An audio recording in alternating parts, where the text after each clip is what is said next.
Assalamualaikum warahmatullahi wabarakatuh. Alhamdulillahirabbil alamin. Assalatu wassalamu ala asyrafil anbiya'i wal mursalin wa ala alihi wa ashabihi wa man tabi'ahum bi ihsanin ila yaumiddin, amma ba'du. Rabbi shrah li sadri wa yassir li amri wahlul 'uqdatam min lisani yafqahu qawli. Para penonton setia Al-Hamid Channel, kembali lagi bersama kami di program Dahsyatnya Ramadanku di YouTube Al-Hamid Channel. Hadirin yang dirahmati Allah, perkenalkan saya adalah Ustazah Khairia, pengajar UMI di MI Al-Hamid, yang hari ini insya Allah akan menyampaikan tausiah singkat yang bertema amalan perempuan haid di bulan Ramadan. Alhamdulillah, saat ini kita telah sampai di bulan yang penuh mulia, bulan di mana segala amal kebaikan lipat gandakan. Akan tetapi, bagaimana jika kita tiba-tiba sebagai perempuan mendapatkan haid, atau bagi yang baru melahirkan maka mendapatkan nifas, sehingga tidak maksimal dalam beribadah. Bahkan puasa otomatis batal jika haid tersebut datang, meskipun sebagai perempuan kita sudah melakukan puasa seharian penuh. Misalnya, kita sudah berpuasa dari pagi sampai asar, tiba-tiba setelah asar kita mendapatkan haid, maka otomatis puasa tersebut batal dan harus diganti di luar Ramadan. Sedih akan pasti kita rasakan, mungkin juga merasakan bahwa kurang maksimal dalam ibadah karena tidak bisa full berpuasa. Akan tetapi ini adalah hal yang sangat alami dialami oleh perempuan yang kita tidak bisa menghindarinya. Menjalani puasa dengan segala cobaannya adalah ujian tersendiri bagi perempuan dan merupakan ibadah yang khusus bagi perempuan karena ini memerlukan kesabaran dan juga keikhlasan. Meskipun amal ibadah kita terhenti seperti puasa dan sholat di bulan Ramadan, akan tetapi ada hal-hal yang masih kita bisa lakukan selama Ramadan bagi perempuan haid. Saya akan menerangkan beberapa di antaranya yang mungkin akan menjadi contoh yang bisa kita lakukan ketika sedang haid di bulan Ramadan. Yang pertama adalah menuntut ilmu. Menuntut ilmu adalah suatu keharusan bagi setiap muslim. Dan ini adalah hal yang bisa kita lakukan meskipun sedang haid di bulan Ramadan. Misalnya, kita mendatangi majelis ilmu di masjid atau mushola, kemudian membaca buku keislaman, berikut juga dengan menonton video YouTube seperti ini yang menambah wawasan keislaman kita. Dalam hadis riwayat Ad-Darimi dikatakan bahwa belajarlah ilmu, maka sesungguhnya orang yang menuntut ilmu karena Allah sedang mengerjakan suatu ketakwaan. Wa talabahu ibadah. Menuntut ilmu adalah ibadah. Wa madarasatahu tasbih, menelaahnya adalah tasbih.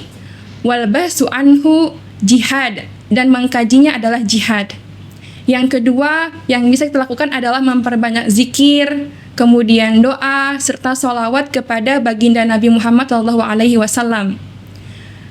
Dalam keadaan haid, mungkin kita merasa sedih melihat orang bisa mengerjakan tarawih, kita tidak bisa. Puasa kita tidak bisa. Akan tetapi dengan zikir ini, semoga bisa membuat hati kita menjadi tentram, tenang, dan tetap bahagia dalam menjalankan ibadah di bulan Ramadan. Seperti firman Allah yang mengatakan bahwa ala bidzikrillahi tatma'innul qulub. Hanya dengan mengingat Allah, hati menjadi tenang. Maka harapannya meskipun kita merasa kurang dalam Ramadan karena keadaan haid, akan tetapi dengan zikir ini semoga Allah memberikan ketentraman dan ketenangan kepada kita sehingga tetap bahagia menjalani Ramadan.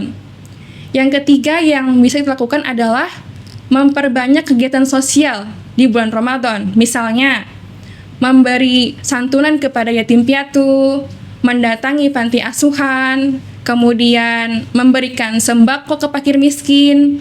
Juga kita bisa melakukan membukakan orang yang berpuasa di bulan Ramadan. Ini adalah suatu pahala tersendiri bagi kita.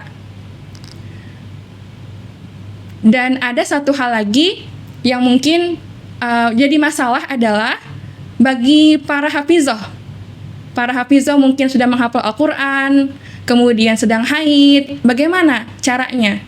Maka ada perbedaan pendapat dari para ulama mengenai hal ini. Ada yang mengatakan bahwa boleh melafazkan Al-Quran ketika sedang haid bagi para hafizah dengan catatan niatnya adalah berzikir dan tidak boleh menyentuh mushaf. Pendapat yang kedua, ada yang mengatakan boleh menyentuh mushaf, akan tetapi mushafnya harus yang ada terjemahnya. Dan menyentuh mushafnya pun diterjemahnya, bukan di bagian yang ada Arabnya. Namun bagi saya, pendapat yang paling aman bagi kita sebagai muslimah adalah pendapat ketiga, yaitu pendapat yang mengatakan bagi seorang hafizah, maka alangkah baiknya tetap murajaah di dalam hatinya, tanpa menyentuh Quran terjemah juga, tapi murajaah di dalam hatinya, mungkin dalam kesendirian, mencari tempat yang nyaman dan tenang, maka kita bisa mengulang hafalan kita di dalam hati kita. Bagi saya itu adalah pendapat yang paling aman untuk kita bagi perempuan haid yang mungkin terbiasa menghafal, akan tetapi kesulitan menghafal di saat haid. Kemudian dari para ulama, ada kabar baik dari para ulama untuk perempuan-perempuan haid.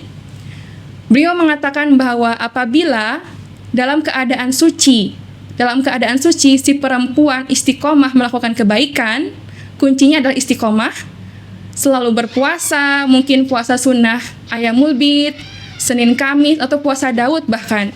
Kemudian rajin mengerjakan sholat rawatib, sholat tahajud, kemudian juga rutin melakukan sedekah. Maka ketika haid ini tiba di mana kita tidak bisa sholat, tidak bisa baca Quran, Allah akan tetap mencatat sebagai pahala karena ini adalah kebiasaan kita ketika masa suci kita. Maka insya Allah amal ibadah ini akan tetap dicatat sebagai amal kita meskipun kita tidak bisa melakukan itu selama masa haid. Semoga hal ini bisa menjadi kabar baik untuk kita semua, menjadi kabar bahagia sehingga kita tidak merasakan kesedihan yang mendalam karena tidak bisa full berpuasa di bulan Ramadan. Demikian yang saya sampaikan. Semoga bermanfaat terutama bagi kawan-kawan, bagi ibu-ibu, bagi saudari semua yang sedang haid hari ini, mungkin masih lama haidnya.